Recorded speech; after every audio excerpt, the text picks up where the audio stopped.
Waalaikumsalam. Alhamdulillah, kita panjatkan hajat Allah, salawat beserta salam, semoga selalu terlimpah kepada baginda Nabi besar Muhammad Shallallahu Alaihi Wasallam. Sebelumnya yang terhormat Bapak Dr. Haji Dedi Mulyadi SHMK selaku dosen pelaku mata kuliah pengantar hukum Indonesia yang telah memberikan kami kesempatan untuk mempresentasikan hasil diskusi kami dan juga teman-teman yang kami banggakan. Selamat pagi dan salam sejahtera bagi kita semua.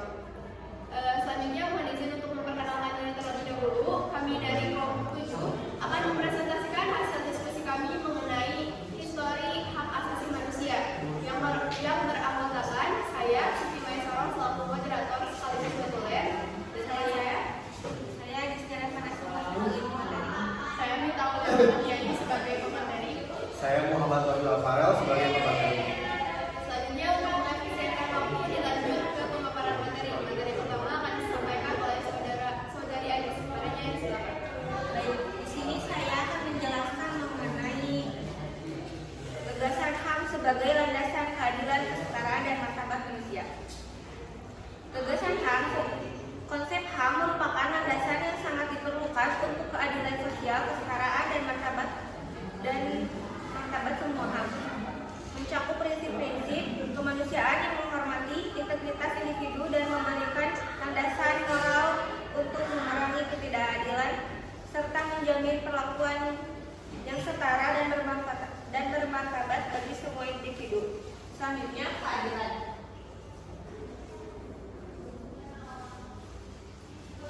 Keadilan merupakan hal yang mendasar dalam konsep HAM karena keadilan mendorong perilaku yang adil dan setara bagi semua anggota masyarakat. Kesetaraan juga merupakan prinsip utama dari konsep HAM yang menekankan bahwa semua manusia memiliki hak yang sama. Prinsip ini mendukung upaya untuk membangun masyarakat yang telah tidak hanya menghargai individu, tetapi juga memastikan bahwa setiap orang memiliki kesempatan yang sama berkembang, berpartisipasi dalam kehidupan sosial, politik, dan ekonomi. Selanjutnya, asal-usul konsep HAM dapat ditelusuri kembali ke peradaban kuno, meskipun dalam bentuk yang lebih sederhana dan tidak terlalu terkodifikasi seperti di era modern. Terdapat jejak prinsip-prinsip kemanusiaan dalam peradaban kuno yang mendahului perkembangan konsep HAM modern. Selanjutnya, mengenai kontribusi agama-agama terhadap pemahaman HAM. Agama-agama lain juga telah memberikan kontribusi terhadap pemahaman HAM selain yang telah disebutkan. Ajaran tentang kecerahan dan kebebasan dan penderitaan menekankan pentingnya menghormati martabat semua makhluk. Selain itu, agama dan spiritualitas edat telah memberikan kontribusi yang berbeda terhadap pemahaman HAM.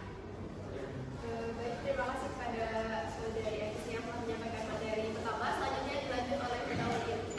Selanjutnya yaitu mengenai HAM Inggris. Konsep HAM telah berkembang dengan sejumlah dokumen-dokumen penting yang menegaskan perkembangan hak-hak individu. Berikut ada dokumen penting yang ada di Inggris.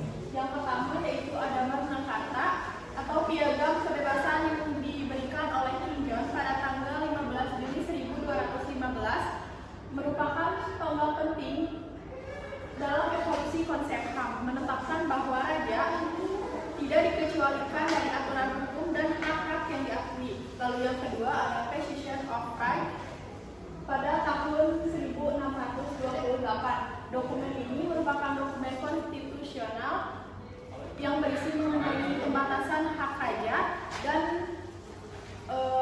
pernyataan atas hak yang dimiliki rakyat beserta jaminannya. Lalu yang ketiga ada Habeas Corpus Act pada tahun 1679. Undang-undang ini mendorong perlindungan individu terhadap penahanan yang tidak sah. Isinya yaitu seperti seseorang yang ditahan harus segera diperiksa dalam waktu 2 hari setelah penahanan. Alasan penahanan seseorang tersebut harus disertai dengan bukti yang sah menurut hukum. Lalu yang keempat ada Bill of Rights pada tahun 1689. Dokumen ini menguraikan hak-hak warga negara dan batasan-batasan otoritas monarki. Lalu yang kelima adalah Treaty of Union pada tahun 1707, lebih berfokus kepada pernyataan politik. Dan yang terakhir ada Human Rights Act pada tahun 1998. Undang-undang ini memasukkan konvensi Eropa tentang HAM ke dalam hukum Inggris. Lalu selanjutnya ada HAM dalam konteks Perang Dunia dan kancah Perang Dunia Pertama dan Kedua telah menyoroti perlunya pembela dan menghormati hak asasi manusia dalam konflik bersenjata, kejahatan perang, penggunaan senjata kimia, dan perlakuan biadab kepada tawanan perang dan warga sipil. Jadi sebagai kesimpulannya, Perang Dunia Pertama dan Kedua menghasilkan pemahaman yang mendalam tentang pentingnya hak asasi manusia dalam situasi perang dan pasca perang. Hal ini menghasilkan pembentukan organisasi internasional dan peningkatan legislasi untuk melindungi dan menghormati hak asasi manusia dan menegaskan nilai-nilai kemanusiaan dalam skala global. Selanjutnya yaitu evolusi HAM di zaman modern. HAM telah berkembang secara signifikan di era modern dengan pengakuan dan pengakuan yang lebih besar terhadap hak-hak individu di seluruh dunia. Setelah Perang Dunia dan Deklarasi Universal HAM Perserikatan Bangsa-Bangsa tahun 1948. Terima kasih kepada Bita yang telah menyampaikan materi kedua. Selanjutnya dilanjut oleh Di sini saya akan menjelaskan tentang 3 teori generasi HAM. Ahli hukum Prancis mengusulkan 3 generasi HAM yang mencerminkan pergeseran, penekanan, dan perluasan cakupan hak-hak individu. 3 generasi hak asasi manusia adalah kerangka konseptual yang digunakan untuk memahami perkembangan dan evolusi hak asasi manusia sepanjang waktu. Teori ini mengidentifikasi 3 generasi hak asasi manusia yang berbeda, yaitu generasi pertama atau hak-hak sipil dan politik. Generasi ini berfokus pada hak-hak individu seperti kebebasan berbicara, kebebasan beragama, dan hak pilih, dan juga hak atas keadilan. Hak-hak ini dicirikan oleh kebebasan individu dan pemenuhan kebutuhan dasar. Yang selanjutnya generasi kedua atau hak-hak ekonomi, sosial, dan budaya. Generasi ini berfokus pada hak-hak yang berkaitan dengan kehidupan yang layak seperti pendidikan, perumahan, kesehatan, hak atas pekerjaan, dan hak atas lingkungan yang sehat. Hak-hak ini selanjutnya adalah generasi kedua atau hak-hak ekonomi, sosial, dan budaya. Generasi ini berfokus pada hak-hak yang berkaitan dengan kehidupan yang layak seperti pendidikan, perumahan, kesehatan, hak atas pekerjaan, dan hak atas lingkungan yang sehat. Hak-hak ini bertujuan untuk mewujudkan kesetaraan sosial dengan kesejahteraan masyarakat. Dan yang terakhir, generasi ketiga atau hak solidaritas. Generasi ini mencakup hak-hak yang berkaitan dengan perdamaian, pembangunan berkelanjutan, lingkungan hidup, hak-hak minoritas, dan hak-hak kaum perempuan. Tujuan dari hak-hak generasi ketiga adalah mencapai keadilan sosial, perdamaian global, dan keberlanjutan. Selanjutnya, tantangan dan peluang masa depan HAM. Perubahan kondisi sosial, teknologi, dan geopolitik mencerminkan sifat multifaset dari tantangan dan peluang di masa depan. Dalam konteks HAM, dampak teknologi digital terdapat privasi dan kebebasan individu merupakan salah satu hambatan utama. Kemajuan teknologi informasi dan komunikasi telah membuka jalan bagi penggarap privasi, penyebaran disinformasi dan pengawasan yang mengganggu melalui media. Tantangan dan peluang masa depan HAM. Perubahan kondisi sosial, teknologi, dan geopolitik mencerminkan sifat multifaset dalam tantangan dan peluang di masa depan di beberapa wilayah di dunia. Munculnya ekstremisme dan intoleransi menjadi ancaman bagi prinsip-prinsip HAM. Kerjasama global dalam mengatasi tantangan HAM yang meluas memberikan peluang di masa depan. Mungkin itu sesi pemaparan materi. Selanjutnya kami membuka sesi tanya jawab bagi yang ingin bertanya dan juga didiskusikan dengan silakan. Batasi untuk hanya 2 orang.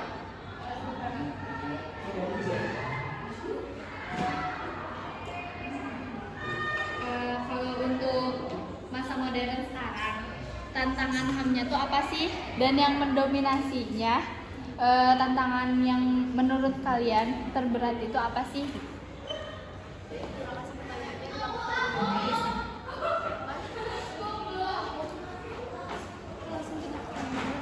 Tadi apa pertanyaannya? Yang pertama. Seperti apa kontribusi agama dalam pemahaman HAM? Baik, terima kasih atas pertanyaannya. Selanjutnya akan dijawab oleh Baik, izin menjawab untuk pertanyaan pertama. Tadi bagaimana tantangan HAM ya? Tantangan HAM di masa modern.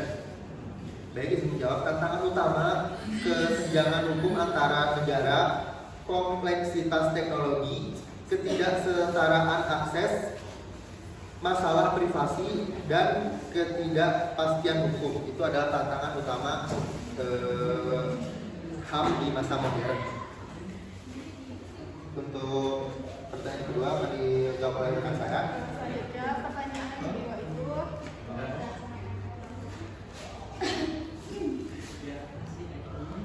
seperti apa kontribusi agama dalam pemahaman HAM?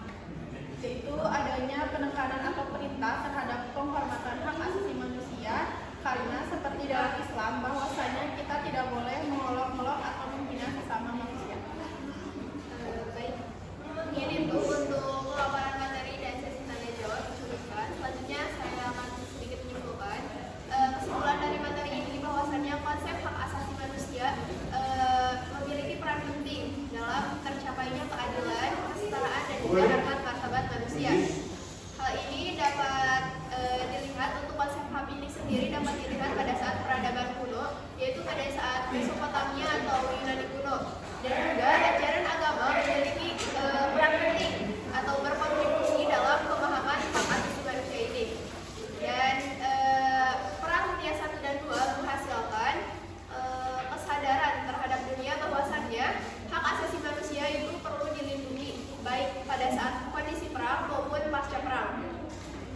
Selanjutnya, perkembangan hak asasi manusia di masa modern itu dapat dilihat dari berbagai bidang, diantaranya bidang sipil, politik, sosial, dan juga ekonomi.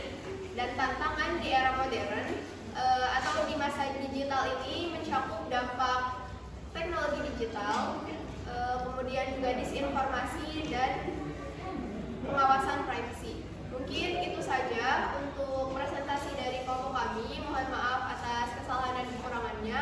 Sekian, wassalamualaikum warahmatullahi wabarakatuh.